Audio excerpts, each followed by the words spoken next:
Maganda umaga, pamilya and friends. How are you doing? This is Jeff. You can call me Boomer Jeff from Travel with the Boomers. How are you? It is Thursday morning in Daly City, California. Woo! You know, it's quite interesting. You know, these last few days, the weather has been really, really nice here in our area where we live. And for those of you that are familiar with Daly City, California, we're kind of, you know, oftentimes has a couple of nicknames, Fog City and so forth, you know, because typically the weather is cloudy. Uh, Temperatures, you know, yearly around is probably about maybe from the high 60s and so. We're having one of those gloomy mornings, but I got to tell you, it feels really great. And one of the things, I don't know if you've watched one of my videos, but when I went to get tattooed, my big milestone tattoo by the 106-year-old legend Up Wang On, when I stayed overnight, when the fog was rolling in to the through the mountains and it started getting a little misty, I felt at home. I think I might have mentioned that because things that I missed about the Philippines is waking up early in the morning and surprising Evelyn with some freshly made pandesal. Might have seen in one of our videos is that, you know, we need to start eating healthy. I've actually curtailed a lot of meats. And Evelyn, with her condition, you know, she is a semi-vegetarian. So we've been eating a lot of vegetables, fish, chicken. And last night she made vegetable pancit. And I got to tell you, I don't know how she does it, but each time she makes anything, she seems to make it better than the last. And I got to tell you, this pancit she made yesterday was so delicious. Have you ever tried? But pandesal or a sandwich and pancit sandwich is delicious. I got to tell you, it is so good. I used to have that. I used to eat that when I was a kid. But right now, breakfast. So why don't you come along?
And look at that.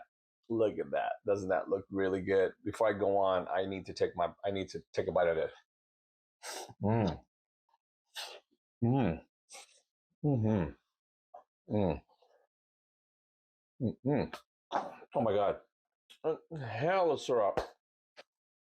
I gotta tell you, as I mentioned, Evelyn made pancit, vegetable pancit last night. It's still nice and warm. Every time she makes something, she seems to outdo the last time. The new series that we're beginning, Life at 60 with the Boomers. And that's where we actually just talk about health, the changes, embracing age, embracing 60, because a lot of things happen that happens, you know, when we're going through this aging process. So this right here, vegetable pancit pandesal, is gout friendly. You know, for Evelyn, she shared with you her condition. You know, she has the CKD, chronic kidney disease. So there are foods that she can't eat. So as she and I grow in age gracefully and travel the world and explore the Philippines, we need to be very cognizant. And that's part of one of the reasons why we are starting this series, so to align with our travel, because when you travel, oftentimes sleep deprivation, tired, hungry. And what is the easiest thing to do? Well, junk food or things that are bad. And those are some of the things that we need to be cognizant about, especially when you're abroad. It's always good to be prepared, but then you also can manage your intake. So these are some of the things. Hopefully you stay tuned. We're going to have fun about it. Um, Now, you know that season 3 is coming up. We are going to be heading to the Philippines January 2026. So, and yeah, I got to get back to work. As you may know, I have a technical recruiting consulting business, and I've got some meetings I need to prepare for. So I'm also a part-time UGC creator. This is what I was wearing earlier. This is what I was wearing earlier right over here. These are blue light prescription glasses, and very cheap and affordable. These are kind of my driving glasses for distance and so forth. But so that's why you probably are noticing, hey, wasn't Jeff wearing some darker ones? These are just for my driving glasses. So yeah, if you enjoyed this video, once again, Evelyn and I, Travel with the Boomers, would like to thank you so much for all your support. Just drop a like, hit subscribe. If there are any things that you are interested in us discussing in terms of turning 60, anything from food, health, you want me to talk a little more about the gout or anything like that, just drop a comment. We really appreciate everything. So, yeah, until then, Travel with the Boomers, Boomer Jeff. We'll see you soon.